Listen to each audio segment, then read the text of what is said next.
নমস্কার দর্শক বন্ধুরা, আমাদের ইউটিউব চ্যানেলে আপনাদের সবাইকে স্বাগত জানাই। আমরা আমাদের ইউটিউব চ্যানেলে দেশ বিদেশের নানা গল্প কথা, নীতিকথা, উপকথা এগুলো নিয়ে হাজির হই। প্রত্যেকটা উপকথা মধ্যে আছে কিছু নীতি বাক্য বা উপদেশ বাক্য, যেগুলো আমাদের দৈনন্দিন জীবনের চলার পথে খুবই দরকারি এবং খুবই প্রয়োজনীয় এবং খুব বাস্তবধর্মী। আজও আমরা এরকম একটি গল্প নিয়ে হাজির হয়েছি। সঙ্গে রয়েছি আমি, বিকাশ নিয়োগী। আজকের গল্পের নাম টিনের ঢাক আর চোরের পথ। এক গ্রামে ছিল এক যুবক, নাম তার রাঘব। ছোটবেলা থেকে লোকজন তাকে নিয়ে হাসাহাসি করত। কেউ বলতো ও তো শুধু বড় বড় কথা বলে, কাজের বেলায় ফুস। রাঘব ঠিক করলো এইবার প্রমাণ করে দেখাবে যে সে একটা কাজের ছেলে। সে গোপনে পরিকল্পনা করলো, কাছেই যে শহর সেখানে গিয়ে একটা বিরিয়ানি খাবারের ছোট দোকান দিয়ে ব্যবসা শুরু করবে। কারো সাহায্য নেবে না, শুধু কাজটা শেষ করে সবাইকে দেখাবে সে কিছু করতে পারে। এরপর সে শহরে গিয়ে একটা নির্দিষ্ট ফাঁকা জায়গা দেখে ঠিক করলো সেখানে সে ব্যবসা শুরু করবে। যখন সে সেই জায়গায় দাঁড়িয়ে কোথায় কি করবে ঠিক করছিল, তখন সেখানে তার এক বন্ধু রোহিত এসে হাজির। রোহিত এসে বলল, ওরে রাঘব, তুই গ্রাম ছেড়ে এই ফাঁকা জায়গায় এসে কি করছিস? কি যেন ভাবছিস? আমায় তো বলবি। রাঘব একটু ইতস্তত করলো, তারপর বলেই ফেলল, রোহিত, আসলে ঠিক করেছি এখানে নিজের একটা বিরিয়ানির দোকান দেব। এখন জমিটা দেখছি, কিছু টাকা জোগাড় করি, তারপরে এই 1 মাসের মধ্যেই শুরু করব। ওহো, খুব ভালো কথা। তবে রাঘব, শহরের দোকান মানে শুধু টাকা পয়সা না, মাথাও ঠান্ডা রাখতে হবে। তোকে তো জানি, তুই মাথা গরম হলে গালাগালি করিস।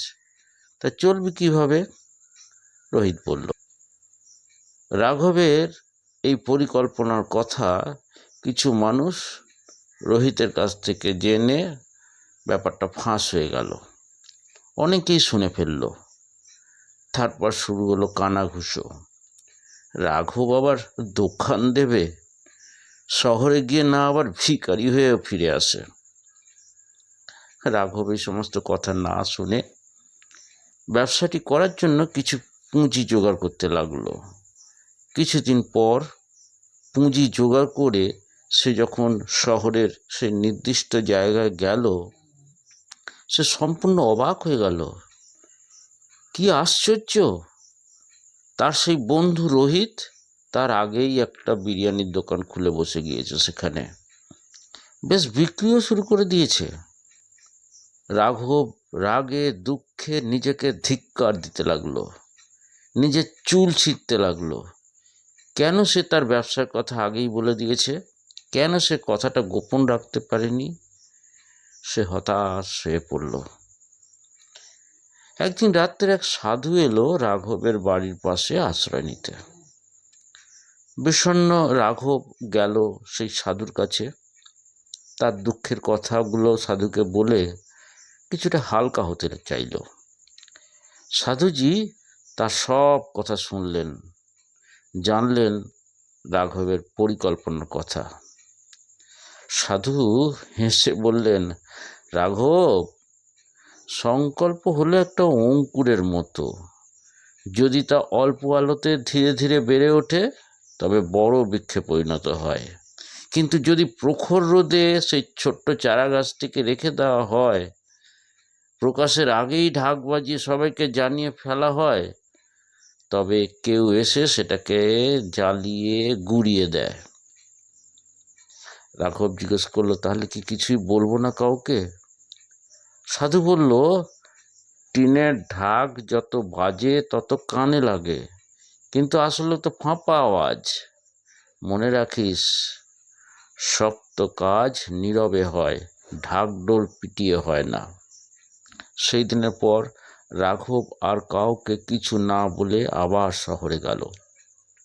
সে অন্য আর একটা জায়গায় নতুনভাবে নিষ্ঠা নিয়ে ব্যবসা শুরু করলো। 6 মাস পরে যখন সে ফিরে এলো, সঙ্গে আনলো নিজের ব্যবসার সফলতার গল্প। সে কিন্তু শহরে গিয়ে ব্যবসা করে সবার মন জয় করে নিয়েছে, ব্যবসায় সে সফল হয়েছে। গ্রামের মানুষ তখন বলল, রাঘব তো পুরো পাল্টে গেছে। রাঘব শুধু হেসে বলল, এইবার বুঝেছি, অভিপ্রায় আগে প্রকাশ করে দিলে তা আর পরিপক্ক হয় না, কাজটি মাঠেই মারা যায়। অভিপ্রায় আগেভাগে প্রকাশ করলে অন্যের সন্দেহ, টিপ্পনী কিংবা নেতিবাচক শক্তি অনেক সময় সংকল্পকে দুর্বল করে দেয় অথবা তা অন্যের কাজে লেগে যায়। তাই কাজ না হওয়া পর্যন্ত পরিকল্পনা গোপন রাখাই উত্তম।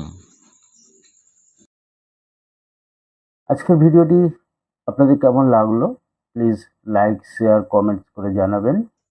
আমরা আবার নেক্সট ভিডিওতে আপনাদের সাথে আবার হাজির হচ্ছি। ততক্ষণের জন্য আপনাদের কাছ থেকে বিদায় নিচ্ছি। ধন্যবাদ, নমস্কার।